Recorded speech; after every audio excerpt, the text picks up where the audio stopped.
What up, my freaks? Ruinous Insight here with part 31 of my Total War Warhammer 3 Skulltaker Immortal Empires campaign.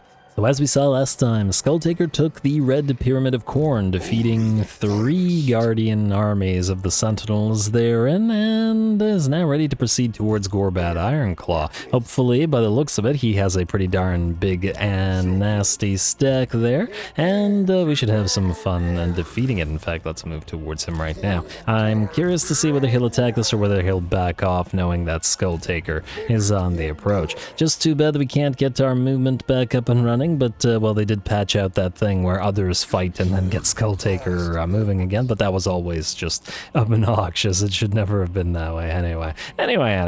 Let's see who we should move where. The Doom Masters. Yeah, I should probably do this in order. I think we're gonna move you down.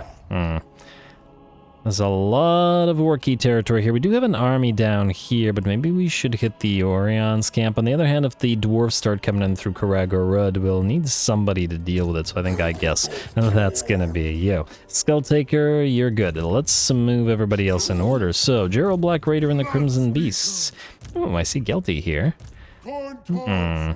Alright, you are going to leave the settlement, and it does cost you a little bit to... Wait, I wonder how far you can move.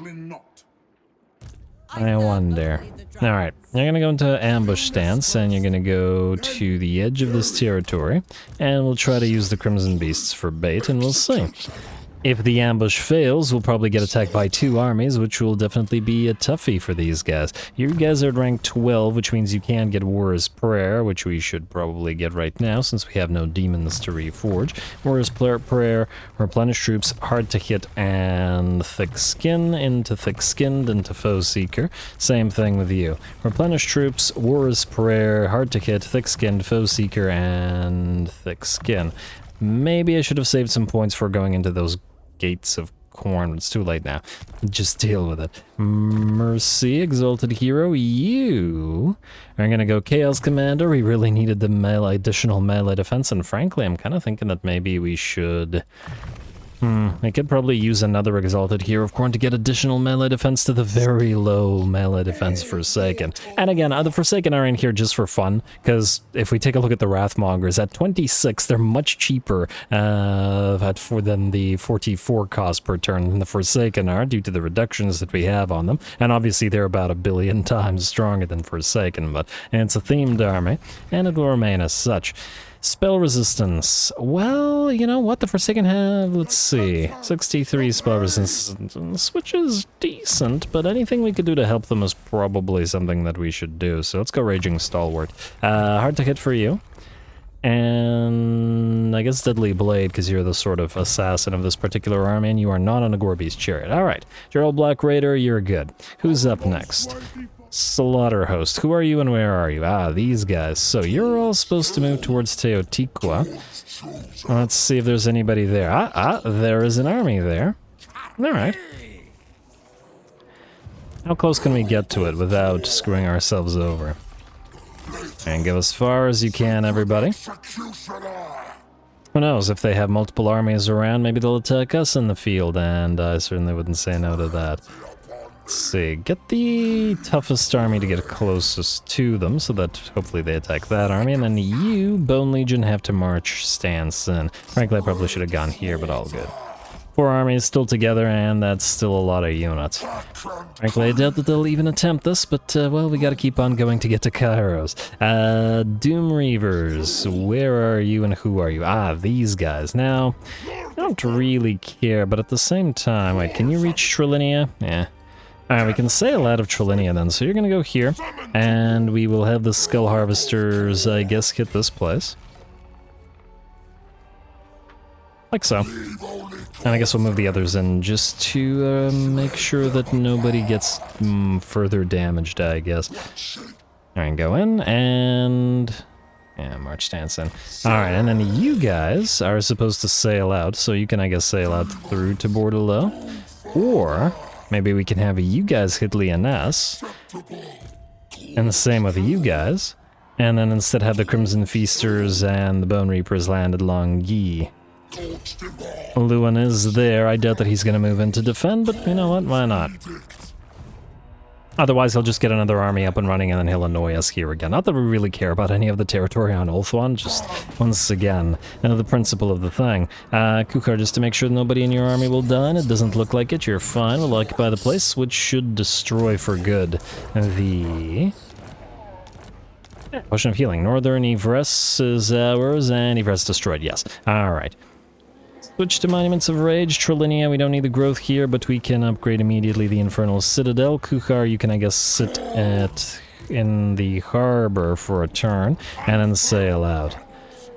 Maybe hunt down Belagar, or, you know, continue the destruction of all those widows by moving through Bordelot, with a little bit of help possibly from Halfdeer Nightbane.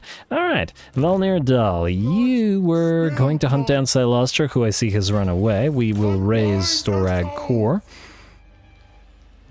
And, oh, there she is. Alright, auto-resolve this for obvious reasons, and Blood for the Blood God. Alright. And Seasoned Campaigner and a free Tormentor Sword. Nice. Chaos Steed for Horthrax Bardengard. I assume that you're one of the new guys, and we still haven't leveled these guys to 20. Oh, it's taken a long time. Alright, you move up here, and the Slaughter Beasts will move to Clarkarond. Alright. Who's next?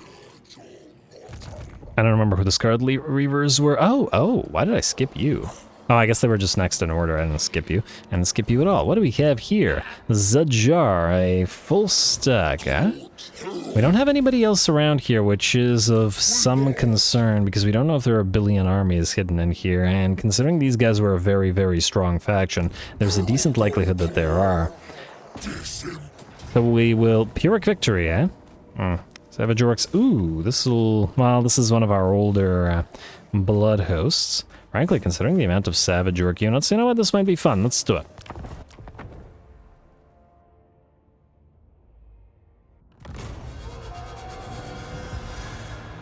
Only one command. Kill all for Khorne.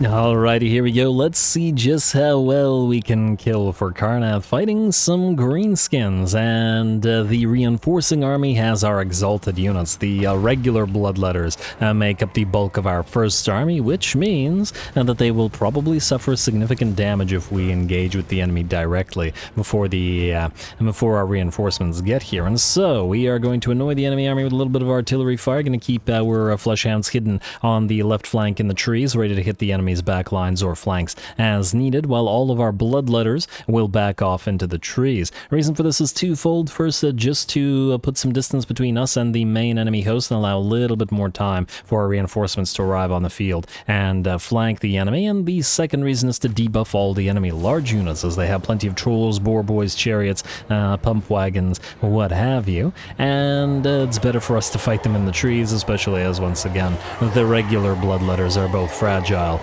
and rather weak, obsolete, I should say, at this point in the campaign. Alright, Boar Boy Chariots charged in, did a little bit of damage, and then booked it on out of there just as the Boar Boy Biggins, Savage Orc Boar Boy Biggins, I should say, have arrived. What a mouthful of a unit name, isn't it?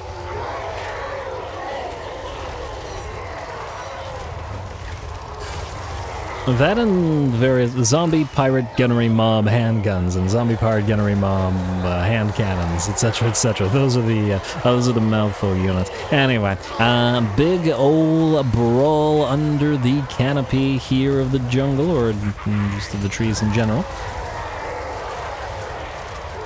Enemies, melee infantry and cavalry and large units all working together, and we are certainly losing units, or decent numbers of units of our regular bloodletters. This one's down by about 30% of its HP and such, but, well, the enemy is still making their way forward. Fortunately, we're starting to make our way forward as well, as the Fleshhounds will begin to move to flank the enemy, and the second army, our reinforcing blood host, the better one, is moving to flank the enemy as well. We just need to hold the enemy a little bit longer, and the entire enemy force will be crushed in between our two incoming forces. Fortunately, while the Savage Orcs would be pretty devastating, we do still have that magical damage to rely upon, even on our basic bloodletters. And I've been watching this one orc see if he gets brought down or not. Well, somebody near him did get brought down. Alright, and it looks like the orcs are starting to make their way forward further, and we are continuing to take damage on bloodletters, down to about 30% of their HP in several places now. But fortunately, the flankers have arrived. Furies moving in from the second army, and Fleshhounds as well working together. I see a spell coming in from the enemy lord, but he's surrounded by Fleshhounds. Now he looks like he doesn't have the mass to get away, which just makes sense considering that that wolf is actually much smaller than the Fleshhounds. And Gate of Khorne opens up in the middle of the enemy formation. Our Fleshhounds have run down Ruglud's armored orcs, as they're not going to be particularly a melee-focused unit. And they can't directly fight the Fleshhounds one-on-one. And there we go, our reinforcements are here, our motorcycles will herald their arrival, and it looks like the balance of power rapidly shifts to 90% in our favor. A great battle, but it all has to end sometime, as the enemy army will shatter and give the battle to us. We by and large had to ignore the enemy Arachnarok Spider, which did manage to get itself 48 kills, but with only the regular bloodletters attacking it, there was no easy way that we were going to bring it down. It was better to shatter the rest of the army and force the Arachnarok to run instead.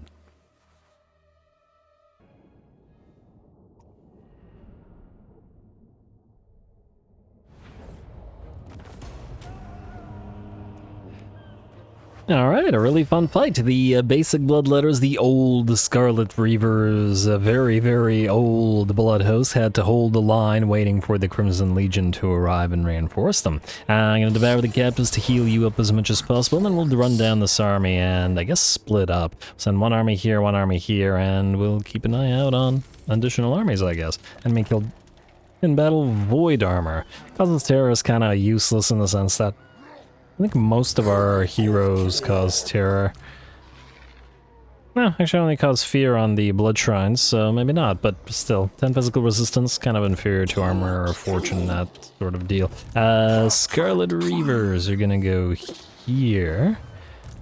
Or I guess we'll use you to reinforce. Oh, you actually can't reach him, can you? You'll have to march stance. Alright, fine, march stance it is. You're gonna go here then. The Scarlet Reavers attack you, destroy you, head to the statues of the gods, and we'll move another army here. Not that once again any of this territory matters any more than pretty much all the territory that we've taken, but gotta do what you gotta do. 44 losses? Come on, game. Why you do this? Anyway, lovely. Who is up next in terms of moving? The Terror Masters. You guys are supposed to take a look at what's going on at the Circle of Destruction, so let's see what's going on over here. We've got basically nothing. Alethanar is there himself, but we can't reach him, or at the very least. I wonder what he'd do. Would he attack these guys? Do we have defenses at the Circle of Destruction? We do. They're nothing crazy, though. I wonder if Alethanar would attack these guys. Not that we really care about these guys either. Anyway, Circle of Destruction, we'll attack you next. And if we can get Alethanar, we'll get him as well, just because we can. Declare war? Yes? No, we cannot. Lovely, and ooh, we have something in the Cloak of Skulls. Oh, we could, yeah, okay, we're fine. Alright, well, I'll resolve this in a second, because obviously it's not worth fighting. Hopefully we don't take too much damage, and these two armies will remain relatively viable. The Red Harvesters can't approach over there, unfortunately. We'll keep them sort of near to Be'lakor. Huh. It'd be interesting to see how these guys all respond. We could also actually just occupy the monoliths for ourselves if we wanted to. Yeah, go for it, why not? You're here, colonize. Not that we really care about the territory any more than any of the others. Just so that we have vision and... ooh, a lot more damage to those doggos, but anyway, we will just straight up occupy it. Until we run out of resources, it hardly matters. And yes, we could have raised it and raised another blood host here, but eh. I'd really like to teleport to Be'lakor and kill all these 3 armies together at the same time with Skulltaker, if we can. And if we can, we'll do it, but we do have other priorities in terms of heading towards the end of the campaign. Wrathful Feasters, I'd like you to move forward. Katep is back. Obviously, you can't defeat him yourself, but we'll send either Volner Dulk himself here, or we'll send a Blood Host up that way. We shall see. Who's next now? Arbol. You... Alright, you're supposed to kill off this guy. Alright, you're gonna move in March Stance, I guess, to reinforce, actually. Just stay in March Stance, doesn't really matter. Go here. Arbol. You're gonna take Dragon's Death. I guess we'll do another auto-resolve and just hope that it doesn't screw us over a second time. It's a distinct possibility, but we'll see. No, it looks like we're okay. Oh, nice, didn't get hurt. Alright. Enemy killed in battle, and another Color of Khorne. Ally mission successful. Don't need the spell shield on the troop fairy, that's for certain. And we'll pop our ball into Dragon's Death like so. And, oh. Some units, did they get reforged? Huh, I thought we drew the garrison out. Interesting. Go here. Unresolve. And occupy. Alright, Courageous, Dragon's Death Army receives Plague. No, it's Territory receives Plague, but, well, there's not really much we can do about that. Igrim Vandermortem, you're supposed to join our ball at some point, some way, someday. You are supposed to transfer these knights. We'll lose the Flesh Hounds, we'll lose the Chaos Warriors of Khorne, and I guess the Soul Grinders. These two have names. I was going to transfer them to the ranged army. I do like the Soul Grinders. I could lose some of the Chosen. Do we really want to lose some of the Chosen, though, considering there are balls, like, whole thing? Well, generally mortal troops, and these aren't mortal troops. We do have Soul Grinders working elsewhere right now, or we will shortly. You know what? Remove... Oh, wait, we're at 20 out of 20. For now.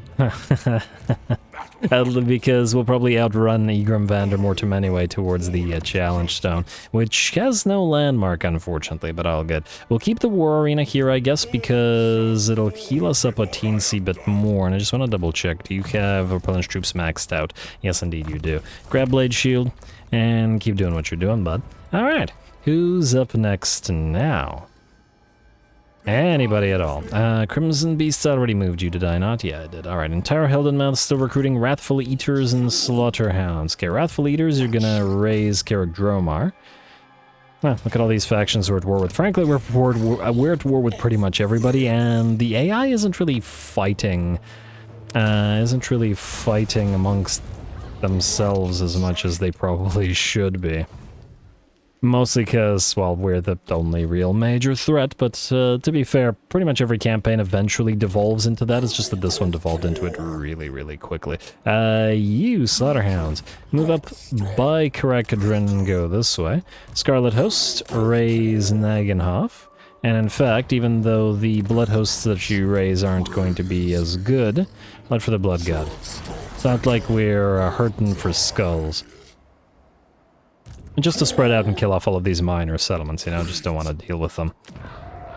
I'm not going to bother taking any more territory or at least over here, we've plenty enough admin to be getting on with. You can reach Kappelberg, go for it. Can you reach Kappelberg to reinforce? Yes, you can. Beautiful. Alright, circle, and we'll wait for the reinforcements to... Oh, they stopped moving, didn't they? Yes, they did. Alright, Gore Masters. Send you this way. And if we should desire to do so, we can hit Kislev at the same time with a bunch of armies. Alright, I'll resolve this. That's gonna hurt the poor Chaos Spawn, because it always does, and screw it, raise another Blood Host. Completely necessary. There we go. The Red Host. Yeah, so these guys are raised at 15 units, whereas if our hero, or one of our lords rather, raises one, they get raised at 20 units, which is admittedly a pretty big difference. Speaking of, you go over here, take the Plane of Tuskers.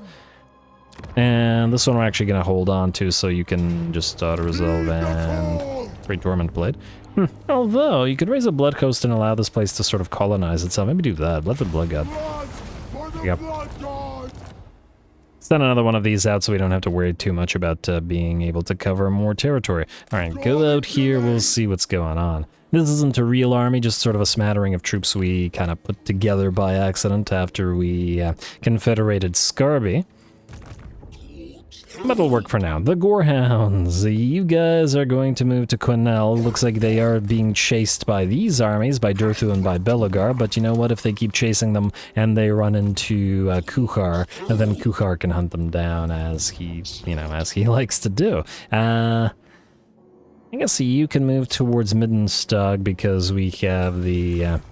we have other Imperial territories we may want to destroy here, and you can keep an eye on these things. Is Lorelorn alive out of curiosity, or has it been destroyed?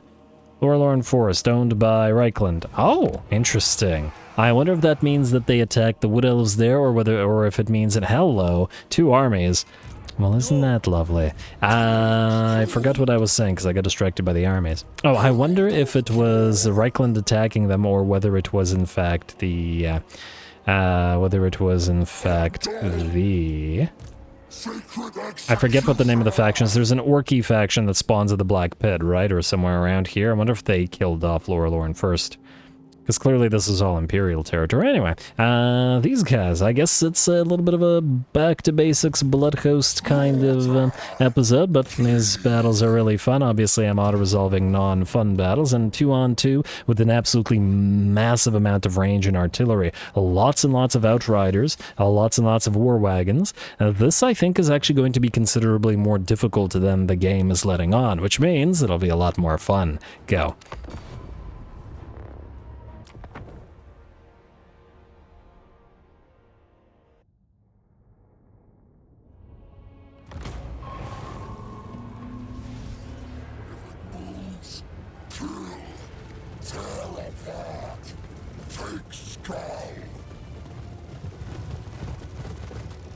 Alright, here we go. Big old blob of Imperials and tons of ranged units to contend with, so we're going to have to be careful here. In fact, gonna have to start the battle off with a sort of blitz-type attack as we send our Fleshhounds into the fray immediately, regardless of the fact that some of them will inevitably be gunned down. Our other faster-moving units are also rushing forward, our Blood Shrine, our Skull Cannon, our Soul Grinder, and our Bloodthirster, while our much slower infantry bring up the rear. The idea is to try to get as many of the enemy Outriders and artillery and just general range units into combat, just to allow the Bloodletters to close. Then we can move the faster movers away, especially the Fleshhounds because of their fragility, before they get ripped apart by the Great Swords. At least that's the plan. And we will also be looking to focus our Bloodthirster pretty significantly, I'd wager, as it is a big old target on the field and they can fire over the heads of their comrades.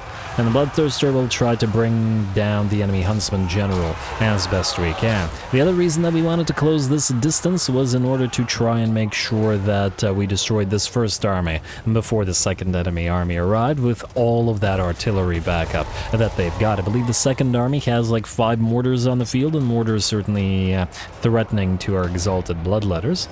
Yeah, 5 mortars and cannons and tons of War Wagons and Outriders and whatnot.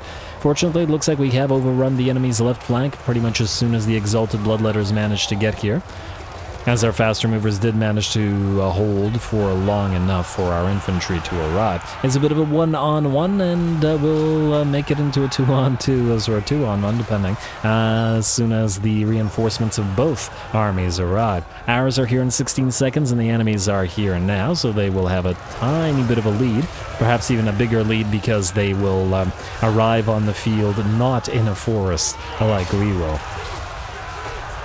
Still, the first army is being obliterated currently. Our Fleshhounds are over in the back lines, chasing down as many of the enemy Outriders as they can, and Pistoliers, and preventing them from firing. Enemy Huntsman General is still alive, but close to dropping now, and the Bloodthirster will continue to try to move towards him. Mortar shells continue dropping up from up above. I believe it's a mortar war wagon dropping shells upon us. Good positioning from the enemy above this, on this cliff here. And unfortunately, we didn't have any flesh hounds to spare in order to chase it down, as we just had way too many of our flesh hounds trying to deal with the enemy outriders, especially as if we don't completely chase them down, they'll simply come back. Chaos Spawn kind of surrounded out here and taking damage to the enemy greatswords. But fortunately, with the Exalted Bloodletters and the Blood Shrines here, the greatswords will most likely shatter rather soon. Our own reinforcements are on the field and are starting to take a little bit of damage from the massive pile of artillery that the enemy has brought, but it looks like this second army is a little bit too much of an artillery battery, too heavy on the range, with not enough melee to hold, so as soon as we get to them, they won't be able to protect the enemy range very well. And get to them we shall. It's time to start moving instead of chasing down the enemy with our Exalted Bloodletters as we head up the hill and try to get ourselves into combat. Enemy will give us a few parting shots, but can we, come on, get a few swings in there? At least knock one horseman down. Close. Not quite, though.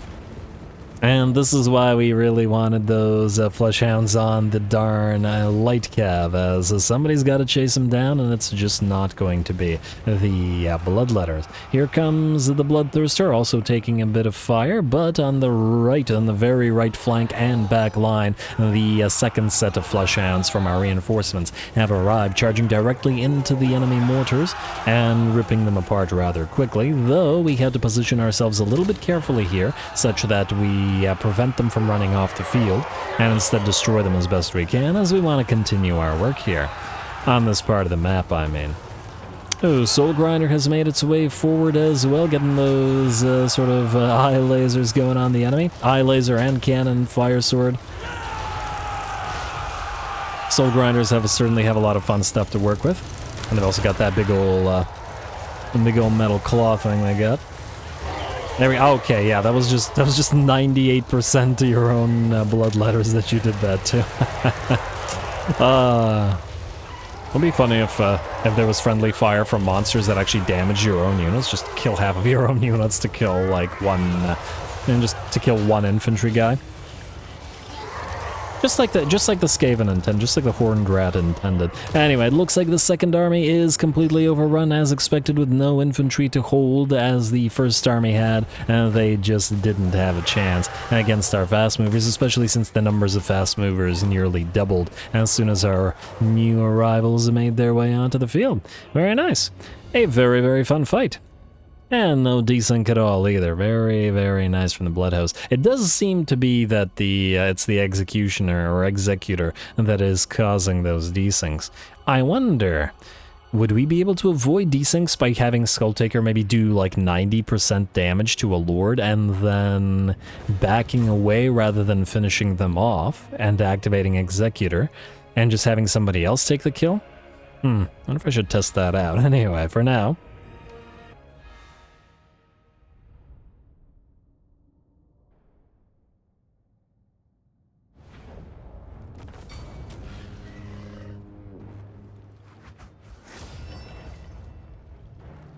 Alright, very, very nice. Don't really need the other Trickster Shard, but generally speaking, a very fun fight. And both of the armies are more or less destroyed as well, which will likely leave Nuln very vulnerable to attack, which is what these armies were here for originally. And ooh, you might be willing to draw out the garrison of Grunberg if we follow ya, which might be good for us.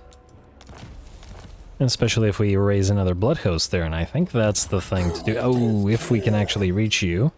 Looks like just barely. Alright, Wrathful Feasters, we're gonna have to put you into march stance, unfortunately. I would have preferred that you attacked because you're damaged, but, well, there isn't much we could do about that, so we'll move you here. We'll send you to attack Griswold Brookert. Like so. On resolve. Hopefully it doesn't do too much damage. It'll probably hurt the Chaos Spawn. 324 losses. Oh, wow. Okay. Auto resolve is being obnoxious today. But what can you do? Unfortunately, you can't quite reach Grunberg, though, so you're just gonna have to stick around and then attack it next turn. And, ooh, we actually have a landmark at Nuln, the Throne of Chaos, control +3 faction-wide, and diplomatic relations with all other Chaos factions. Swell. Not that we need any of that, Not that we really need anything. Just blood and skulls. Just blood and skulls. And that's what we're working on. Anyway, you're gonna hit Aberheim. Destroy indeed. Pyrrhic victory. Just out of resolve, whatever. And since you're basically destroyed, we'll raise another blood host in your stead. Why not? They're getting quite expensive now, but, well, better to do it this way. With one will probably only live for another one battle. Anyway, with that, folks, I believe we're out of time, so I'm going to have to call the episode here once again. Next time, well, we're about halfway through the moves, so there are other moves to make this turn, unless I'm mistaken. Scarby, possibly. We certainly haven't moved him. Ooh, we're very close to the end of the movement, though. You know what? If possible, I'd like to end the turn so I could deal with the admin, because I don't believe... yeah. Oh, okay, well, one second. We might as well finish up the turn, then. Scarby, take out this guy, auto-resolve him real quick. Also, how long is it going to be until you get your Bloodthirsters? I don't know. We can move all the way to the Sorcerer's Islands and then loop back around towards Kofor. I think that'll be the better way to do it. So we'll do that. We'll occupy the Sorcerer's Islands because we don't really need a Blood Host here. At least I don't think we do. Just to double check, though. Yeah, I'd like the harbor because we can sail out. Wizard Caliph's Palace is well defended, but I imagine the Red Harvesters should still be able to take it by themselves, so we will auto-resolve you and then occupy you rather than raising a new Blood Host. Like so. And we will build the trophy racks here and nothing else. You, Red Harvesters, is going to proceed to the Wizard Caliph's Palace by yourselves, and Scarby will move there. Faustus, you... are going to occupy Al-Haik. We'll see whether Elias Sigibald reacts to this at all in any way. Huh. You can't pick up the skulls, but they're right there. Game. It's so rude. I guess moving out of the settlement doesn't count as movement. Huh. I wonder if we... yeah, whatever, it doesn't matter. Alright, let's just make sure that we can end the turn. Who still has not moved here? What are you doing? Ah, you're recruiting. You're recruiting for Scarbrand, so keep on doing that. Cultist, oh, that was pretty much it. Alright, so let's just do whatever admin remains. Once again, there isn't much admin to do because we're at the end of the campaign. So go like so. Atalan Mountains like so. What do we have here incidentally? Trophy Chamber, Skull Harvester, that's fine. Chimera Plateau. Let's... we're keeping the arena there, but we might as well build the trophy racks as well. Coast of Araby, we just got Al-Haik, so let's get the Soul Keep up and running, and Great Desert of Araby, max it out to tier 3, and there we go. Skip the unassigned skill points, skip the cult upgrades, skip the hero not moved, I think. Commandment available, let's bump up the... yes, Monuments of Rage for the additional growth to get the Red Pyramid of Khorne up to tier 5. Not that I expect that to actually happen before the end of the campaign, but who knows. Cultist... is apparently moving this way, mostly to scout out whether we can see the dwarfs there. I don't see them there, and that's fine. Gotta remember that Kairos is still alive for now. We will still have to destroy him. Aha! An ambush does happen. I think, however, decisive victory casualties low makes this not worth fighting, even if it is another battle for Gerald Black Raiders, so we'll just allow that to happen. Who knows, maybe the Golden Order will... oh! We're reinforcing against Alethanar. Cute. Obviously, we're not going to bother fighting that with Bellacor's 3 armies to reinforce. Oh, wow. Be'lakor lost 673 troops. Surprising amount of troops. Frankly, his armies are pretty basic if you discount Be'lakor and his and these aspiring champions. Not so... well, at least not 100% sure that it'll be worth it to teleport over there. But I'll think about it. Couple more things to do before the end of the campaign, but not many at this point. They will indeed attack Gorgazan with a very nice stack. Lots of Black Orcs and Giants. I imagine they'll sack it and back away because of the proximity of Skulltaker, but I don't imagine they'll be able to get too far. Be'lakor wants a non-aggression pact, but vassalage is the only thing we're willing to take, and only from either Khornate or Undivided factions. Stolen from the enemy, trait gained for Gerald Black Raider, campaign movement range, great for him. Shadows Fall for the Red Harvesters, a useless defeat trait from Alethanar anyway, local region, who cares. Seasoned campaign for the Red Harvesters, constructor for somebody, free Dawnstone, Chaos War Shrine for this guy, yeah, that's fine. And I take it that's this guy? Yeah. Overlords of Jarduk destroyed. Oh, I was going... Oh, that's not great. Ooh. Hello. Looks like the Crooked Moon are pushing back against the Disciples of Hashut, which is not so great because Skarsnik, I believe, is the second most powerful faction on the map, and he actually has proper armies, whereas, for whatever reason, the AI builds trash stacks for the Chaos Dwarves. I don't know why they made the AI so weak with the Chaos Dwarves. Maybe because the Chaos Dwarves are generally so powerful that they were like, okay, if we make their AI strong, they'll just take everything over. Who knows? Anyway, Winds of Pain, Eye of the Panther, Drawn to Destruct... Eye of the Panther? Yeah, I guess we can keep it. And that's it. Alright. Oh, Rapon Stellianos is back, and she can reach Faustus from here, but... maybe not Martek? Well, Scarby's gonna hunt her down anyway. Anyway, out of time, more Skulltaker to come as we head towards the end of the campaign, so stay tuned. Don't forget to leave those likes and comments below. All glory to the algorithm, and thanks for watching.